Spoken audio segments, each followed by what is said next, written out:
तब सभी का एचडी क्लासिक यूट्यूब चैनल में उत्तर प्रदेश दरोगा भर्ती में सामान्य अध्ययन में आज हमारा होगा सेट नंबर तीसरा। इससे पहले हमने आपको 2 सेट करा दिया, अगर आपने उसे नहीं देखा तो जरूर देखिएगा। वीडियो के डिस्क्रिप्शन बॉक्स में प्लेलिस्ट का लिंक दिया हुआ है। पॉलिटी हमने आपको पूरा कंप्लीट करा दिया है, आप एक बार उसे जरूर देखिएगा, उसका भी प्लेलिस्ट में लिंक दिया हुआ है। ठीक है, आज हम लोग कुछ इंपॉर्टेंट क्वेश्चन के डिस्कस करेंगे। स्टार्टिंग से 10 क्वेश्चन हमने इतिहास का रखा हुआ है, इतिहास माने तीनों इतिहास का। फिर हमने यहाँ पे ज्योग्राफी के कुछ क्वेश्चन रखे हैं, लास्ट में हमने आर्ट एंड कल्चर के कुछ क्वेश्चंस रखे हैं जो कि बेहद इंपॉर्टेंट है ना। और शाम को जो इसका पार्ट हम अपलोड करेंगे, यानी अब डेली हम आपको 2 पार्ट देंगे, एक तो सुबह एक तो शाम को। उसमें हम करंट अफेयर और करंट अफेयर के साथ साथ में थोड़ा सा इकोनॉमी और यूपी जीके के क्वेश्चन कवर करेंगे, है ना। तो इस तरह से पूरा सीक्वेंस चलेगा। यकीन मानिए आप 20 दिन के बाद देखेंगे कि जीएस आपका थोड़ा सा बेहतर हो जाएगा। ठीक है, चलिए एक आसान से क्वेश्चन से आगे बढ़ते हैं। क्वेश्चन कह रहा है कि सिंधु सभ्यता का प्रसिद्ध पत्तन है एक प्रभास पाटन जिसका नाम है, और वो कह रहा है कि निम्नलिखित में से कौन सी नदी के तट पर स्थित है साथी। ठीक है, तो प्रभास पाटन नाम का जो ये लोकेशन है ये हिरण्य नदी के तट पर स्थित है। तो इस प्रकार राइट आंसर जो आपका बनेगा वो हो जाएगा आपका सी, यहाँ पर सही जवाब। ठीक है, सिंधु सभ्यता के लोग व्यापार करते थे, ट्रेड करते थे, आप सभी को पता होगा। और आपको ये भी पता होना चाहिए कि सिंधु सभ्यता के लोग नाव बनाने की कला से परिचित हैं। सिंधु सभ्यता के लोग लोहे से परिचित नहीं है, इस पॉइंट को ध्यान रखिएगा। सिंधु सभ्यता के किसी भी मोहर पर इन 3 जानवरों के अंकन नहीं मिलते, यानी 3 जानवर नहीं देखने को मिलता है। सबसे पहले तो आप देखेंगे सिंधु सभ्यता से जो मोहर मिली है उस पर कहीं भी गाय का अंकन नहीं मिलता है। साथ में आप देखेंगे कहीं भी साथ ही ऊंट का अंकन नहीं मिलता है, यानी गाय और ऊंट ये आपको देखने को नहीं मिलेंगे साथ, है ना।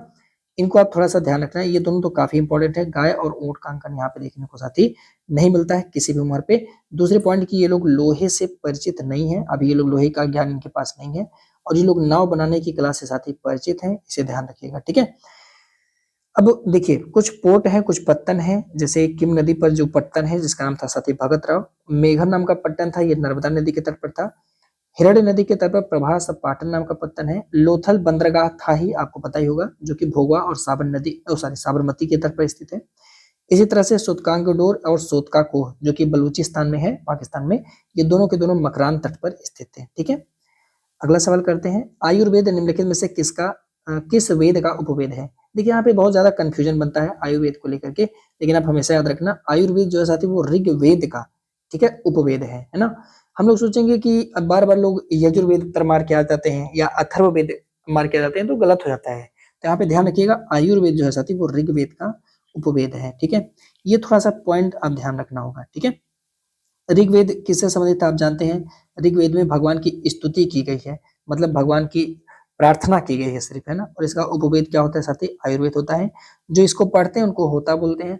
ऋग्वेद के 2 ब्राह्मण ग्रंथ हैं, एक को ऐत्रेय बोलते हैं और दूसरे को कौशितकी। अगर आपसे सवाल पेपर में पूछ ले कि कौशितकी ब्राह्मण ग्रंथ कौन से वेद से संबंधित है तो क्या बताएंगे आप, तो आप बताएंगे ऋग्वेद से संबंधित है। अगर आपसे पूछ ले कि ऐत्रेय ब्राह्मण किससे संबंधित है तो आपका जवाब होगा ऋग्वेद से संबंधित है। ठीक है, अगला देखेंगे, कह रहा कि 16 महाजनपद थे जिनमें से चेदी जो महाजनपद थी उसकी राजधानी क्या थी। तो हमने यहाँ पे कुछ इंपॉर्टेंट महाजनपदों की राजधानी लिखे हैं, उसके आपको याद करना पड़ेगा 100%। तो चेदी की राजधानी सोत्थिवती है, तो पहले तो यही याद कर लीजिएगा कि चेदी महाजनपद जो था इसकी राजधानी सोत्थिवती है। ठीक है, बाकी यहाँ पे कुछ इंपॉर्टेंट है, इसको जरूर रख लीजिएगा।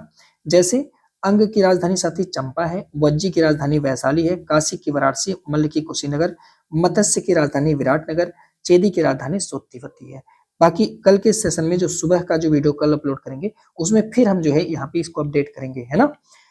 सुबह शाम दोनों टाइम वीडियो अपलोड होगा, इस बात को ध्यान रखना। बस आप सब्सक्राइब करके रखना, नोटिफिकेशन देखते रहना, वीडियो कभी भी जा सकता है ना। कहा कि भाई निम्नलिखित कथनों पर विचार करें, नीचे दिए कोड से सही विकल्प का चयन करिएगा। जैन जो शब्द है ना वो संस्कृत में एक शब्द था जीन, उसी से मिलकर के बना हुआ है, जिसका मतलब जीन का मतलब होता है विजेता। जीन का मतलब क्या होता है, विजेता। जैन संस्थापकों को साथ ही निर्ग्रंथ कहा गया है, आप मुझे बताइए संस्थापकों को क्या निर्ग्रंथ कहा गया है, तो आप कहोगे नहीं सर, जैन संस्थापकों को हम तीर्थंकर बोलते हैं। अगर आपको याद होगा तो तीर्थंकर इसको बोलते हैं ना, जैन संस्थापक को। ये वाला गलत हो जाएगा, पहला हो जाएगा आपका यहाँ पे राइट आंसर मेरे मित्र, ये हो जाएगा सही जवाब, है ना साहब। देखिए जैन धर्म की बात करेंगे तो जैन शब्द जो है वो संस्कृत में एक वर्ड था जीन, यहाँ से बना हुआ है, जिसका मतलब होता है विजेता। जैन महात्मा जो थे साथी इनको निर्ग्रंथ कहा जाता है, महात्मा को निर्ग्रंथ कहा जाता था, लेकिन जो संस्थापक है उनको क्या कहा जाता था, तीर्थंकर कहा जाता था, है ना। और आप जानते हैं पहले जैन तीर्थंकर ऋषभदेव थे, या इनको हम आदिनाथ के नाम से भी जानते हैं। इनके बारे में आप देखोगे तो 2-3 जगह उल्लेख मिलता है। किसके बारे में? आदिनाथ के बारे में। कहाँ-कहाँ? वायु पुराण, विष्णु पुराण और भागवत पुराण में मिलता है और इसमें इन्हें नारायण यानी भगवान विष्णु का अवतार बताया गया है। तो अगर आपसे कह दिए सवाल कि निम्नलिखित में से किस जैन तीर्थंकर का उल्लेख वायु पुराण, विष्णु पुराण या भागवत पुराण में कहा गया है या किया गया है, तो आप क्या जवाब देंगे? तो आप बोलना ऋषभदेव या आदिनाथ। अगर आपसे पूछे कि जैन धर्म के पहले तीर्थंकर कौन थे, तो आपका क्या जवाब होगा? ऋषभदेव या आदिनाथ, है ना।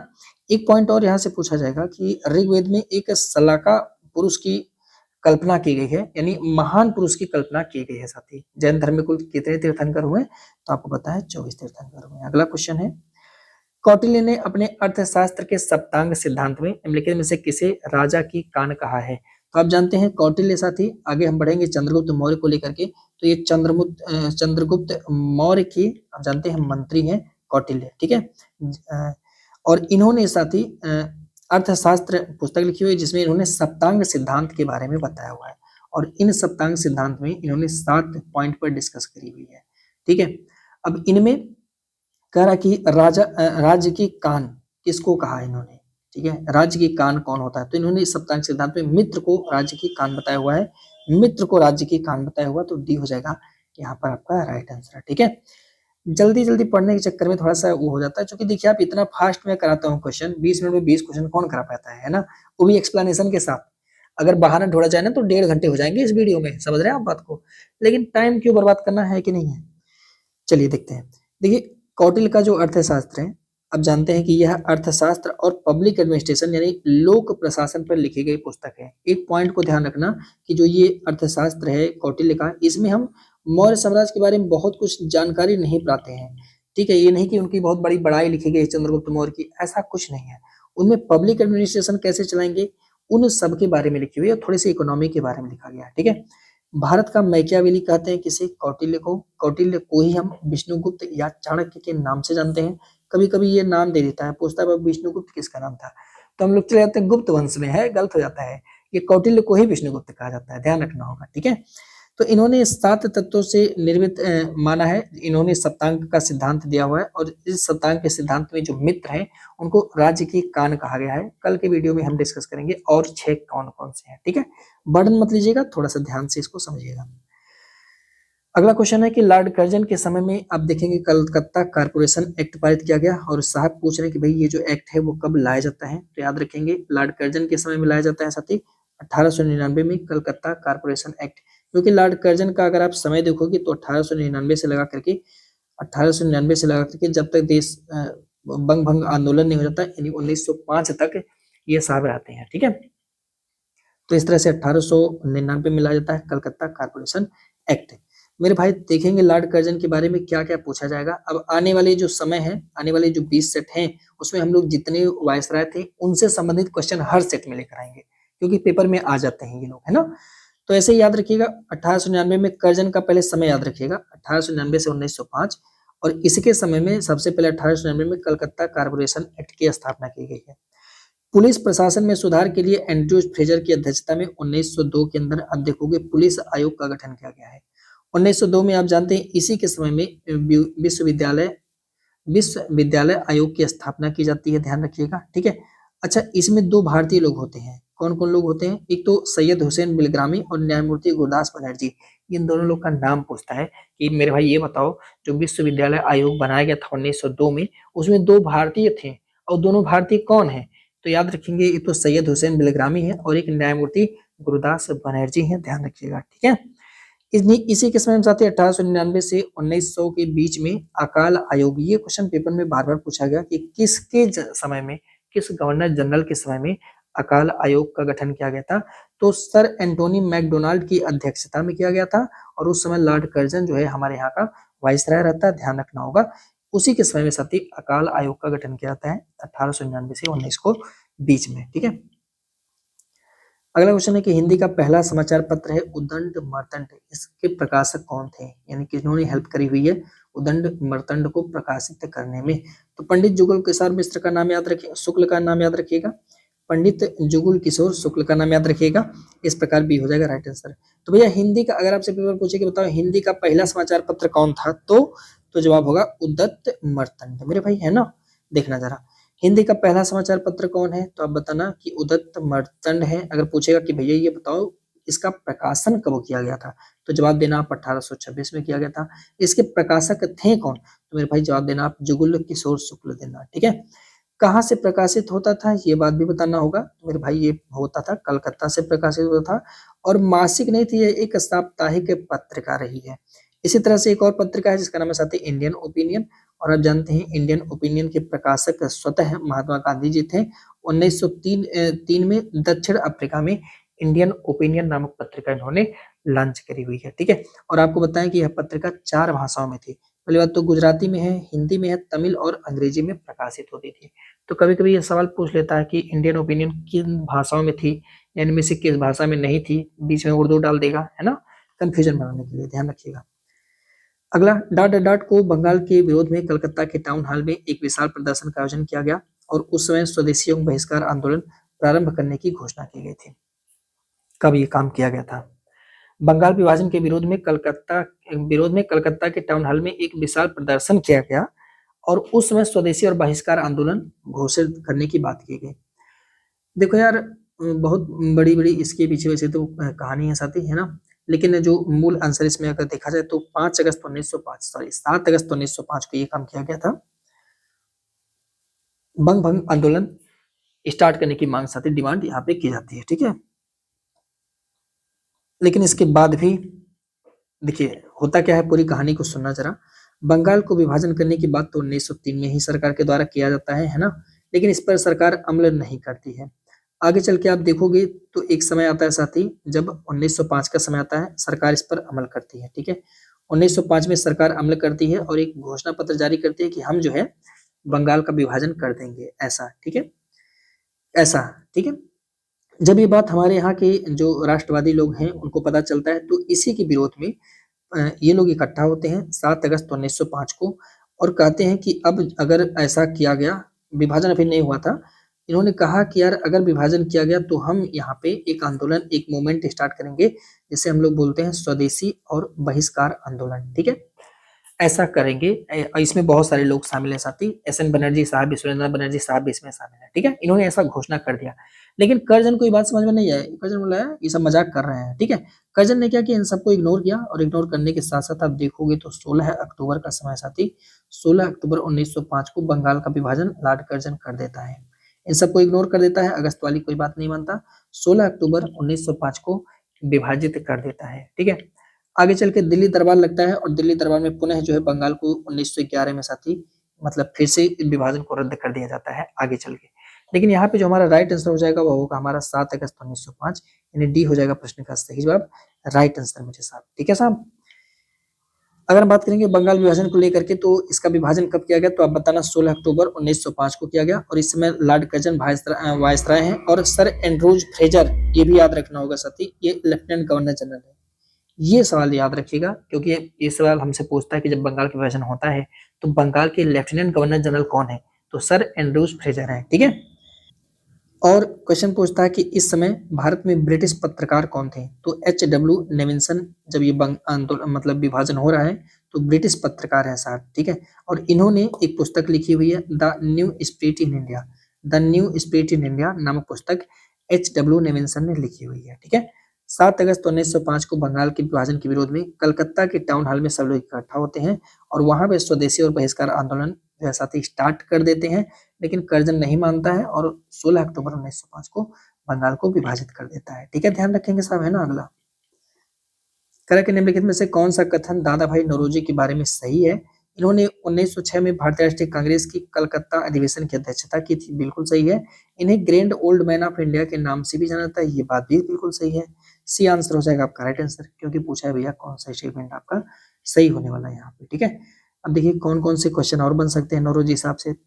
तो पहली बात यहाँ पे याद रखेंगे कि 1906 में इन्होंने अध्यक्षता करी हुई है कलकत्ता के अधिवेशन की। इन्हें हम grand old man of India के नाम से भी जानते हैं। और एक मोस्ट इंपोर्टेंट बात, दादा भाई नौरोजी 1892 में ब्रिटिश पार्लियामेंट के सदस्य के रूप में चुने जाने वाले पहले व्यक्ति हैं। मतलब सोचिए, ब्रिटिश के पार्लियामेंट में चुनाव जीत जाते हैं, ऐसे लोग हैं। और वर्तमान में हमारी सरकार तो इज्जत पे इज्जत उड़ा रही है देश की, पर ऐसे लोग थे भाई साहब, है ना। गुजराती पत्रिका का प्रकाशन एक राष्ट्र गुफ्तार नामक पत्रिका है जो कि गुजराती भाषा में थी। इसका प्रकाशन दादा भाई नौरोजी के द्वारा किया गया था। ध्यान रखना, मैं देखो जो सवाल लाए हो ना साहब, एक एक क्वेश्चन ऐसे ऐसे है ना कि मतलब एग्जामिनर कुछ भी उठाएगा तो आप सॉल्व कर लोगे, डेफिनेटली सॉल्व कर लोगे अगर पूरे वीडियो मन से आप पढ़ रहे हो तो।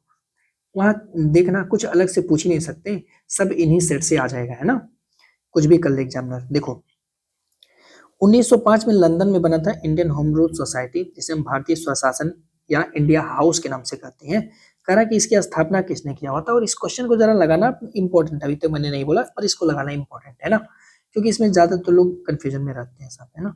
प्रश्न का जवाब होगा श्यामाजी कृष्ण वर्मा, यानी ए हो जाएगा प्रश्न का राइट आंसर, यानी सही जवाब। ठीक है, श्यामाजी कृष्ण वर्मा, इन्होंने क्या किया था भाई, 1905 में लंदन में बनाया था इंडियन होम रूल सोसाइटी, भारतीय स्वय शासन या Indian house, Shyamaji Krishna Verma, London में।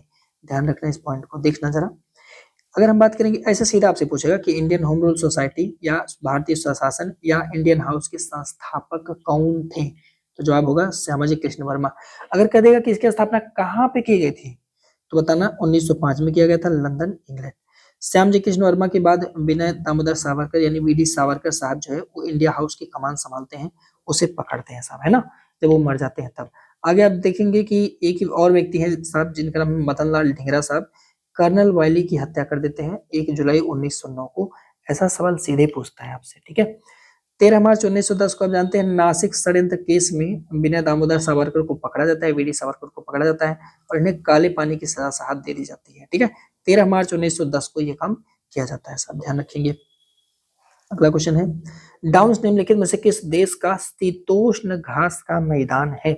शीतोष्ण घास का मैदान। अब हम थोड़ा सा ज्योग्राफी के 2-3 सवाल करेंगे, इसके बाद आगे बढ़ते हैं, ठीक है।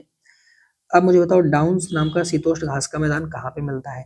तो मैं कुछ शीतोष्ण घास का मैदान आपको बता रहा हूँ, इसको रट के जाना, पेपर में यहाँ से क्वेश्चन आएगा, ध्यान रख के जाना, है ना। तो चलिए पहले देख लेते हैं डाउन्स कहाँ का है, तो भाई ऑस्ट्रेलिया में, आप जानते हैं इसको डाउन्स बोलते हैं ना। अब देखिए इसको रट लेना, इसको रट लेना। पेरिस कहाँ पे है, तो ये उत्तरी अमेरिका में है। पंपास कहाँ पे है, अर्जेंटीना में या फिर उरुग्वे, ब्राजील, चिली में। ईस्टपेज दक्षिण अफ्रीका में। डाउन्स जो है ऑस्ट्रेलिया में। हंगरी में पुस्टेज, कैंटबरी में, कैंटबरी जो है साथी वो न्यूजीलैंड में। तो पुस्टेज कहते हैं। अच्छा ये सब है क्या, तो ये सब शीतोष्ण घास के मैदान है, ध्यान रखना होगा इस बात को, ठीक है। ईस्टपेज कहाँ पे, दक्षिण अफ्रीका।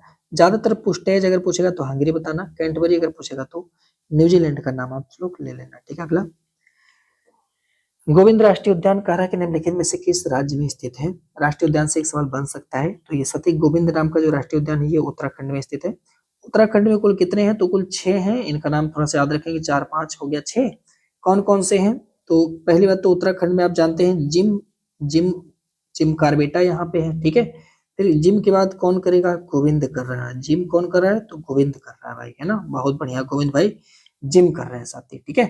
फिर जिम इनके साथ साथ गोविंद है, इनके मित्र ही है नंदा, तो गोविंद याद रखेंगे, गोविंद राष्ट्रीय उद्यान, और इनके साथी हैं इनके मित्र नंदा साहब। तो जिम 2 लोग कर रहे हैं, गोविंद कर रहे हैं और नंदा कर रहे हैं, ठीक है। चलिए अब ये लोग थोड़ा सा आगे बढ़ेंगे, और ये लोग जिम कर रहे हैं, वो भी क्या लेकर के, फूल लेकर के साथी। तो एक और उद्यान बनता है, तो फूलों की घाटी राष्ट्रीय उद्यान है, इसे याद रखिएगा, ठीक है।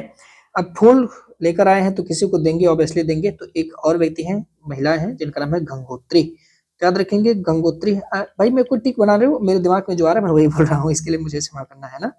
गंगोत्री नाम की महिला, इनके लिए दोनों लोग फूल लेकर आ रहे हैं, ठीक है। लेकिन इनकी शादी हो चुकी है, तो किससे शादी हुई है, तो इनकी शादी हुई है, एक व्यक्ति है राजा, जो जिनके सामने लगा दीजिए जी, तो राजा जी राष्ट्रीय उद्यान। तो इस तरह से आप पाओगे ना कि कुल मिला जुला कर उत्तराखंड में 6 राष्ट्रीय उद्यान है, जिनके नाम कुछ इस प्रकार से हैं। जिम करेंगे गोविंद भाई, यानी गोविंद राष्ट्रीय उद्यान, जिम कार्बेटा राष्ट्रीय उद्यान, नंदा देवी राष्ट्रीय उद्यान, फूलों की घाटी राष्ट्रीय उद्यान, गंगोत्री राष्ट्रीय उद्यान और राजाजी राष्ट्रीय उद्यान। तो इस तरह से नेशनल पार्क है कहाँ पे, एमपी में। ये कोई ट्रिक नहीं है, कोई लॉजिक नहीं है, बस याद करने के लिए मैंने ऐसा बोल दिया है, ठीक है। उत्तराखंड में ये सभी के सभी हैं, ध्यान रखिएगा। तो ये है, जिम करेंगे कौन, तो आप बताना, गोविंद, नंदा, फूलों की घाटी, राजाजी, गंगोत्री, एकदम साइड से है, ठीक है। अगला करते हैं, सलाल परियोजना, एक परियोजना से रिलेटेड क्वेश्चन आपसे पूछ सकता है। कह रहा है मेरे भाई कौन सी नदी पर बनाया गया है, तो आप जानते हैं एक नदी है जिसका प्राचीन नाम है अस्किनी। क्या नाम है, प्राचीन नाम, यानी वैदिक काल में इसको अस्किनी बोलते थे, और वर्तमान में इसको बोलते हैं चिनाब नदी। क्या बोलते हैं, चिनाब नदी। और चिनाब नदी पर एक परियोजना बनी है जिसका नाम है साथी सलाल नामक परियोजना, है ना। वैसे इस पर एक ही परियोजना नहीं है, जम्मू कश्मीर में 3 परियोजना बनी हुई है चिनाब नदी पर। रुकिए, चिनाब नदी ये आपका राइट आंसर हो जाएगा। जम्मू कश्मीर में ही 3 परियोजना बनी हुई है चिनाब नदी पर। कौन कौन सी महत्वपूर्ण परियोजना है? एक तो आपकी सलाल नाम की परियोजना है ना, और दूसरी जो परियोजना साथी वो बगलिहर है, बगलिहर नाम की परियोजना है, ठीक है। और तीसरी परियोजना है वो आपकी दुल्हस्ती है, दुल्हस्ती। और ये तीनों की तीनों जो परियोजना है वो आपका जम्मू और कश्मीर के अंदर पड़ती है, ठीक है। चिनाब नदी की बात करेंगे तो आप जानते हैं चिनाब नदी हिमाचल प्रदेश में 2 नदी है। एक नदी निकलती है चंद्रा नाम की नदी, है ना, थोड़ा सा इसके बारे में डिस्कस करते हैं। और दूसरी नदी निकलती है भागा नाम की नदी, है ना। तो चंद्रा और भागा ये दोनों नदियां हैं। ये दोनों नदियां जब मिलती हैं तो इन्हीं का ही संयुक्त धारा जो आगे बढ़ता है इसको हम लोग बोलते हैं साथी चिनाब। क्या बोलते हैं? चिनाब नदी के नाम से इसको हम जानते हैं, ठीक है। आगे चल के आप देखोगे तो पाकिस्तान में एक जगह ही है, एक लोकेशन है मिठानकोट, यहाँ पे ध्यान रखना होगा। एक लोकेशन है साथी मिठानकोट और ये पाकिस्तान में है। उधर से आती है सिंधु नदी, तो ये मिठानकोट में साथी जो है मिल जाती है किससे? सिंधु नदी के साथ मिल जाती है। क्लियर है ये पॉइंट? ध्यान रखेंगे साहब, ठीक है। लंबाई वगैरह की बात करेंगे तो चिनाब नदी की लंबाई आप देखेंगे तो 1180 किलोमीटर के आसपास में इसकी लंबाई पड़ती है। झेलम जो है वो साथी चिनाब की सहायक नदी है। झेलम नदी क्या है साथी? वो चिनाब की सहायक नदी है। ध्यान रखना होगा इस बात को, ठीक है, ध्यान रखिएगा। यहाँ पे पॉइंट कुछ लिखा होगा, इसको देख लीजिए। सब कुछ तो लिखा होगा जो मैं बोल रहा हूँ, है ना। सिंध नदी की एकमात्र सबसे लंबी नदी है, वही सारी पॉइंट है, ठीक है। आगे बढ़ते हैं। सुहाना गर्म झरना। अच्छा, हॉट स्प्रिंग का नाम सुने? कभी फुर्सत मिलेगा, नौकरी पा जाइएगा तब देखने जाइएगा। तो एक गर्म झरना जिसका नाम है साथी सोहाना। कह रहा है भाई ये कहाँ पे स्थित है ना। सोहाना गर्म झरना कहाँ पे स्थित है? बताना कहाँ पे स्थित है। पता है कुछ? हरियाणा के अंदर है ना। कहाँ पे?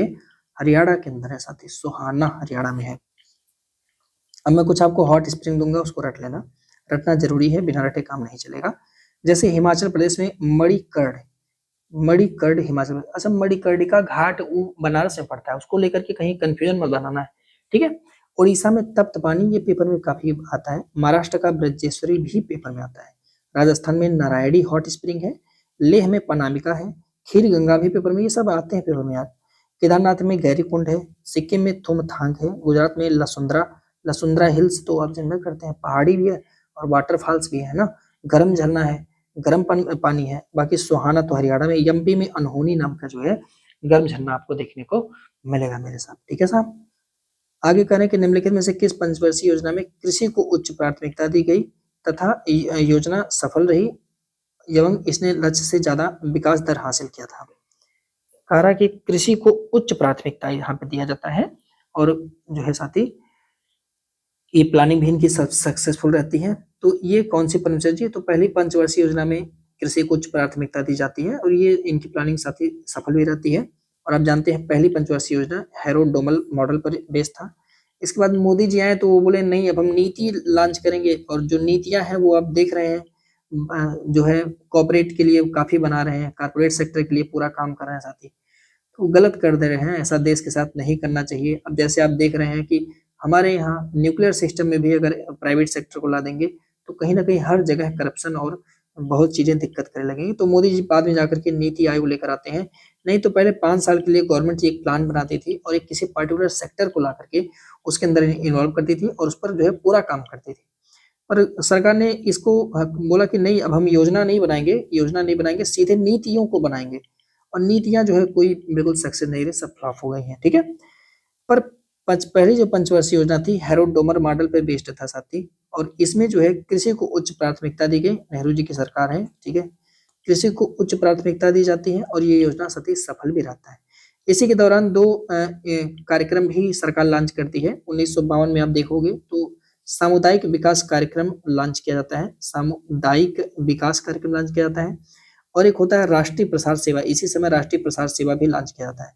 राष्ट्रीय प्रसार सेवा एक्सप्लेनेशन में लिखा होगा, देखिए राष्ट्रीय प्रसार सेवा और समुदाय विकास कार्यक्रम को भी लॉन्च किया जाता है। लेकिन ये दोनों भी जो है साथी वो फ्लॉप हो जाते हैं। और इन्हीं सबको लेकर के आप आगे पढ़ोगे तो जैसे ही आप एक चैप्टर पढ़ोगे स्थानीय स्वशासन, तो बलवंत राय मेहता कमेटी पढ़ोगे, अन्य समितियां पढ़ोगी, आगे चल के यहीं से स्थानीय स्वशासन हमें देखने को मिल जाता है, ठीक है। अगला करेंगे भारत, इसको थोड़ा इंपॉर्टेंट लगाना, भारतीय औद्योगिक वित्त निगम। लिमिटेड, इसकी स्थापना कब की गई थी? इसे थोड़ा इंपॉर्टेंट आप लगाना कि जो IFCI है इसकी है, IF Indian federation of, IFCI होता है, if corporation of India, IFCI है साथी, ठीक है। इसकी स्थापना कब की जाती है? तो याद रखिएगा 1948 में, 1948 में IFCI यानी भारतीय औद्योगिक वित्त निगम लिमिटेड की स्थापना की जाती है। 1948 ही था, हाँ, आजादी से पहले ही ये था साथी, ठीक है। चलिए एक्सप्लेनेशन में वैसे अगर हम लोग देखेंगे तो कह रहा कि जो IFCI है इसकी स्थापना की गई है कब? तो 1948 में। उद्देश्य क्या था? औद्योगिकी और अवस्थापना सुविधाओं के क्षेत्र को दीर्घकालिक वित्तीय सहायता उपलब्ध कराएगा। यानी अगर आपको इंडस्ट्री वगैरह लगाना है तो आप IFCI से पैसा वैसा ले सकते हैं, दीर्घकालिक समय के लिए रेट देगा। और इसका मुख्यालय कहाँ पे है? नई दिल्ली में है, ध्यान रखेंगे। अगला, निम्नलिखित में से किस राज्य की जनसंख्या घनत्व सबसे अधिक है? ये क्वेश्चन आया था, समीक्षा अधिकारी में आया था और बवाल कर दिया था क्योंकि उन लोगों ने गलत आंसर दे दिया था। तो इनमें से साथ ही बिहार आप देखोगे, और मैंने इसको समीक्षा अधिकारी वाले बैच में पढ़ाया भी था और कहा भी था कि सवाल बस यही आने वाला है। आप लोग से भी कह रहा हूँ कि सवाल बस यही आने वाला है। अगर कोई क्वेश्चन आएगा तो बस यही आएगा कि किस राज्य की जनसंख्या घनत्व तो सबसे ज्यादा है, तो सब जवाब होगा आपका ये बिहार हो जाएगा यहाँ पे राइट आंसर साहब, ठीक है। बिहार की हम बात करेंगे तो 1106, उसके बाद दूसरे नंबर पे पश्चिम बंगाल है, उसके बाद आप देखोगे केरल में है। सबसे कम आप देखोगे तो जनसंख्या घनत्व तो आपको अरुणाचल प्रदेश का मिलेगा, इससे ज्यादा आपका मिजोरम है और मिजोरम से ज्यादा आपका सिक्किम में है, ठीक है। बस इतना ही आप याद रख लेना, काम आपका चल जाएगा। आगे बढ़ेंगे, कहा कि जब किसी कार्य में जरूरत से ज्यादा लोग, ज्यादा व्यक्ति शामिल रहते हैं तो यह स्थिति निम्नलिखित में से किस प्रकार की बेरोजगारी को दर्शाता है?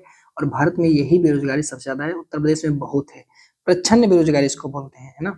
कृषि के क्षेत्र में इस प्रकार की बेरोजगारी ज्यादा देखने को मिलती है, कृषि के क्षेत्र में इस प्रकार की बेरोजगारी ज्यादा देखने को साथी मिलती है ना।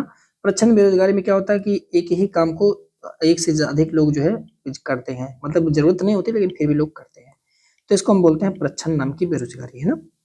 करा कि प्रधानमंत्री कौशल विकास योजना की स्टार्टिंग कब की गई थी, इसकी शुरुआत कब की गई थी? तो साथ ही याद रखेंगे प्रधानमंत्री कौशल विकास योजना की शुरुआत, ये PM कौशल विकास योजना कब लाया गया था? किसी को याद है कब लाया गया था? PM कौशल विकास योजना 2015 में लाया गया था यार, 2015 में, ठीक है। बी हो जाएगा प्रश्न का राइट आंसर सही जवाब। कुछ और योजनाएं याद रखिएगा, राष्ट्रीय ग्रामीण स्वास्थ्य मिशन, ये चलता था भारत सरकार के द्वारा। अब तो प्रधानमंत्री, हर जगह देखो प्रधानमंत्री प्रधानमंत्री, राष्ट्र गलत राष्ट्र गया पता नहीं कहाँ। अब जब से मोदी जी आए ना तो राष्ट्रीय शब्द दिखता ही नहीं है, प्रधानमंत्री दिखता है। तो भैया 2005 में सरकार ने लॉन्च की थी राष्ट्रीय ग्रामीण स्वास्थ्य मिशन। स्वधार योजना 2002 में सरकार लाया था, 2008 में सरकार ने राष्ट्रीय स्वास्थ्य बीमा योजना लाया था। मोदी जी आए जब से 25 सितंबर 2014 को मेक इन इंडिया लेकर आए, और अभी आपको पता होगा गलगोटिया यूनिवर्सिटी का रोबोट चर्चा में है। आप देख सकते हैं, मतलब आप कल्पना करिए कि यार क्या हो रहा है हमारे देश के अंदर, मतलब ऐसे ऐसे लोग कर रहे हैं, बताइए।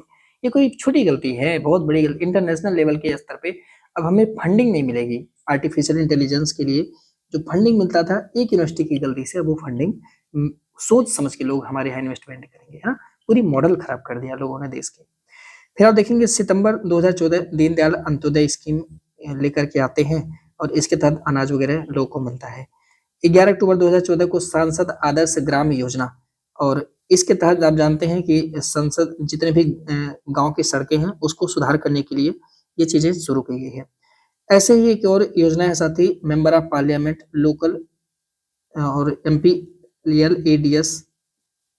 लेट्स करके एक योजना मिलता है, और इसके तहत आपके यहाँ जो संसद होंगे उनको 5 करोड़ रुपया प्रतिवर्ष के आसपास में दिया जाता है साथी, विकास करने के लिए प्रतिवर्ष दिया जाता है। मतलब इनको इतना विकास करने के लिए दिया जाता है कि आप अपने यहाँ डेवलपमेंट काम करिए, विकास का काम करिए। तो MP लेट्स योजना है, लोकल एरिया डेवलपमेंट स्कीम है, member of parliament local area development scheme.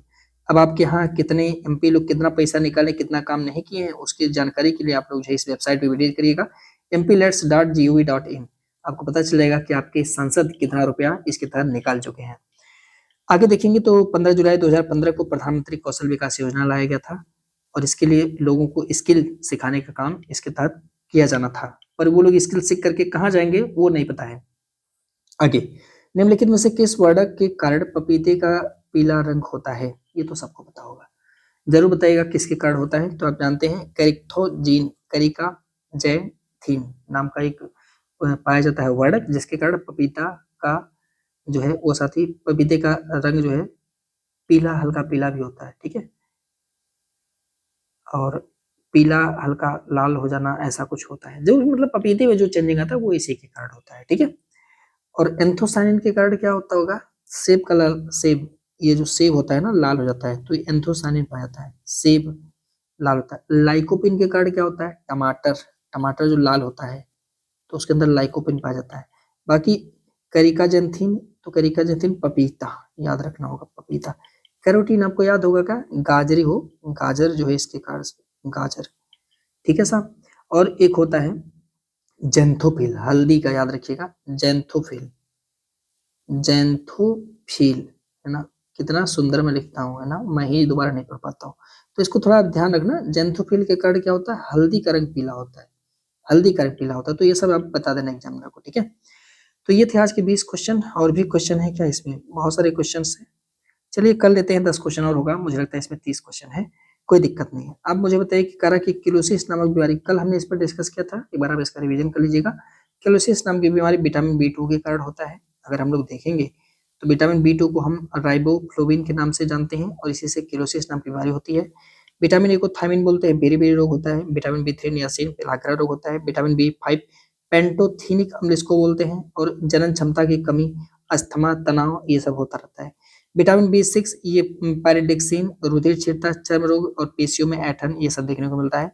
Vitamin B12 को हम लोग साइनोकोबालमिन बोलते हैं, रुधिर छीड़का, तंत्रिका तंत्र में गड़बड़ी, हमें इसके कारण से देखने को मिलता है।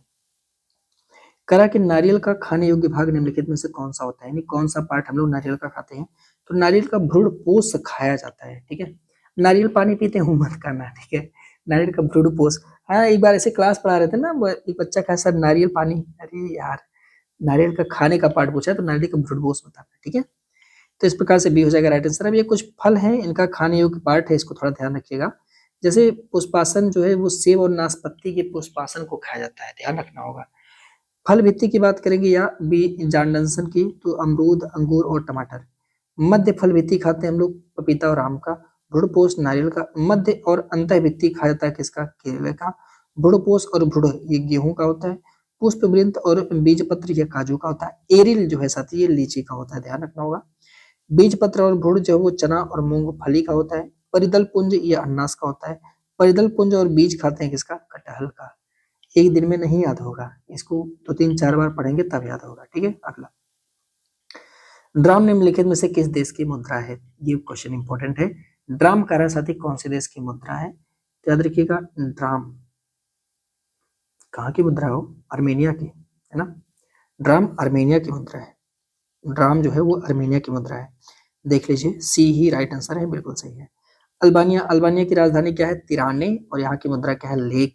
अंगोला की राजधानी है लुआंडा, और इसकी जो मुद्रा है न्यू क्वांजा, है ना। अर्जेंटीना ब्यूनस आयर्स, और इसकी जो मुद्रा प्यूसो। अर्मेनिया की राजधानी है साथी एकेवन, और ड्राम यहाँ की है, ठीक है, अर्मेनिया सही है। ऑस्ट्रिया की राजधानी पता है ब्यूरो, और यूरो चलता है वहाँ पे। अजरबैजान की राजधानी बाकू, वहाँ पे मानात चलता है, मनात चलता है। भूटान की राजधानी थिम्पू, वहाँ पे नगुल्ट्रम चलता है। बोत्सवाना की राजधानी गैबरोन, और वहाँ पे पुला नाम का सिक्का चलता है, यानी पुला वहाँ की मुद्रा है। एक दिन में नहीं याद होगा, प्लीज 2-3 रिवीजन करना। कह रहे मेरे भाई कि अंतर्राष्ट्रीय पर्वत दिवस कब मनाया जाता है, तो प्रतिवर्ष अंतर्राष्ट्रीय पर्वत दिवस 11 दिसंबर को मनाया जाता है। इस प्रकार से राइट आंसर आपका कौन सा, डी हो जाएगा मेरे दोस्त, सही जवाब, ठीक है।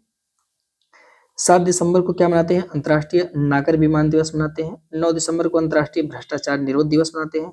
11 दिसंबर को अंतर्राष्ट्रीय पर्वत दिवस मनाते हैं। 18 दिसंबर को अंतर्राष्ट्रीय प्रवासी दिवस। 21 दिसंबर को पहला विश्व ध्यान दिवस मनाते हैं। 24 दिसंबर को राष्ट्रीय उपभोक्ता दिवस के रूप में हम लोग साथी मनाते हैं, ठीक है साहब। अगला, सत्रिया शास्त्रीय नृत्य का संबंध निम्नलिखित में से किस राज्य से है। सिंपल सिंपल पूछो ना कि सत्रिया कहाँ का नृत्य है, इसमें कौन सी बात है, तो हम लोग बता देंगे असम में, इसमें क्या दिक्कत है, डी हो जाएगा हमारा राइट आंसर। असम में साथी सत्रिया नाम का नृत्य जो है वो किया जाता है। और कुछ नृत्य हैं, आप इसे जरूर याद कर लीजिएगा, जैसे तमिलनाडु में भरतनाट्यम करते हैं, केरल में कथकली, मोहिनीअट्टम, आंध्र प्रदेश कुचिपुड़ी, उड़ीसा ओडिसी, मणिपुरी मणिपुर, सत्रिया जो है वो ये कथक जो है उत्तर प्रदेश। लीजिए हमने सब खत्म कर दिया शास्त्रीय नृत्य, है ना। अगला सवाल है, भारत में प्रथम महिला सांसद निम्नलिखित में से कौन थी, महिला सांसद कौन थी, ऐसा पूछ रहा है, ठीक है। तो आप जानते हैं महिला सांसद है कौन, राधाबाई सुब्बायम, ठीक है, राधाबाई सुब्रायन। तो इस प्रकार राइट आंसर आपका कौन सा, बी हो जाएगा प्रश्न का सही जवाब, यानी राइट आंसर। देखना जरा, करा कि भारत में प्रथम महिला राष्ट्रपति, तो ये तो सबको पता होगा, भारत में प्रथम महिला प्रधानमंत्री श्रीमती इंदिरा गांधी जी, प्रथम महिला लोकसभा अध्यक्ष मीरा कुमार है, प्रथम प्रमत, ये क्या लिखा है भाई, प्रथम महिला राज्यपाल सरोजिनी नायडू उत्तर प्रदेश और अन्य देश के लिए, प्रथम महिला सांसद राधाबाई सुब्रायन है, प्रथम महिला मुख्यमंत्री सुचिता कृपलानी है उत्तर प्रदेश की, है ना। अगला, निम्नलिखित में से किसे लौंग का द्वीप कहते हैं, विश्व की बातें संदर्भ में पूछ रहा है, लौंग का द्वीप किसे कहते हैं, लौंग का द्वीप किसे कहते हैं साहब, जंजीबार को, किसे, जंजीबार को कहते हैं लौंग का द्वीप। इस प्रकार से राइट आंसर आपका कौन सा, सी हो जाएगा सही जवाब, ठीक है, याद कर लेना इन सब बात को। जिब्राल्टर जल संधि को भूमध्य सागर की कुंजी बोला जाता है, मोतियों का द्वीप बहरीन को बोला जाता है, एड्रियाटिक सागर की रानी वेनिस को बोला जाता है, लौंग द्वीप हम जंजीबार को बोलते हैं, 7 पहाड़ियों का नगर रोम को बोलते हैं, लैंड ऑफ थंडरबोल्ट भूटान को बोलते हैं, विश्व की चीनी का कटोरा हम क्यूबा को बोलते हैं, ध्यान रखना होगा। अगला, केंद्रीय कांच तथा मृत्तिका अनुसंधान संस्थान कहाँ पर स्थित है, केंद्रीय कांच तथा मृत्तिका अनुसंधान संस्थान, कांच और मृत्तिका, तो ये कोलकाता में पड़ता है, कहाँ पे पड़ता है, कोलकाता में पड़ता है। तो इस प्रकार से राइट आंसर आपका कौन सा, पहला हो जाएगा यहाँ पे सही जवाब साहब, ठीक है, थोड़ा सा ध्यान रखिएगा कोलकाता में और क्या क्या पड़ता है। तो केंद्रीय कांच एवं मृत्तिका अनुसंधान संस्थान तो है, भारतीय रासायनिक जैविक संस्थान भी पड़ता है, भारतीय राष्ट्रीय राजमार्ग प्राधिकरण, इसका मुख्यालय जो है दिल्ली में है ना, केंद्रीय सड़क अनुसंधान संस्थान ये भी, भारतीय मौसम विज्ञान संस्थान, राष्ट्रीय प्रतिरोधक विज्ञान संस्थान दिल्ली में, देहरादून में देखेंगे तो दृष्टि विकलांग हेतु राष्ट्रीय संस्थान, केंद्रीय वन अनुसंधान, ये इंपॉर्टेंट है, भारतीय सर्वेक्षण विभाग का मुख्यालय, ये सब देहरादून में है, प्लीज बताना है ना। अगला सवाल करते हैं, आंध्र केसरी के उपनाम से निम्नलिखित में से किसे जाना जाता है, आंध्र केसरी किसे बोलते हैं, हम लोग यहाँ बहुत ज्यादा गलती कर देंगे, बहुत गलती करते हैं आंध्र केसरी में, है ना। अगर एक नाम दे दे हम ही लाला लाजपत राय ना, तो आधे लोग तो यही उत्तर मार के आएंगे, अरे आंध्र मतलब आंध्र प्रदेश का कोई व्यक्ति होगा यार, जाहिर सी बात है। और यहाँ पे नाम को देख के आपको क्या लग रहा है कि यार ठाकुर साहब आंध्र प्रदेश में तो मिलेंगे नहीं, नौरोजी साहब तो वैसे नहीं, दास वास वैसे नहीं मिलेंगे, एक ही व्यक्ति दिख रहे हैं आंध्र प्रदेश में, टी प्रकाशम, और यही आपका हो जाएगा राइट आंसर, सी हो जाएगा प्रश्न का साहब सही जवाब, ठीक है। देखना, पंजाब केसरी लाला लाजपत राय को बोलते हैं, बंगाल केसरी आशुतोष मुखर्जी, बिहार केसरी श्री कृष्ण सिंह को, आंध्र केसरी बोलते हैं टी प्रकाशम को, देश बंधु बोलते हैं चितरंजन दास को, दीन बंधु बोलते हैं सी एच एंड्रूज को, लोक नायक बोलते हैं जयप्रकाश नारायण को। नाम आप लोग प्लीज याद रखना, ठीक है। अगला और आज का आखिरी क्वेश्चन है, कमेंट करके जरूर बताना कैसा लगा, और प्लीज शेयर करना ताकि ज्यादा से ज्यादा लोग देखें, जितना ही ज्यादा लोग व्यूज करेंगे मैं उतना ही ज्यादा एफर्ट इसमें डालने वाला हूँ, है ना।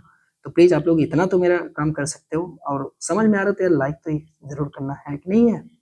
चलिए, ये पुस्तक है प्रेम वाटिका, कह रहे भैया इसका लेखक कौन है, किसने लिखा था इस पुस्तक को बता देना, है ना।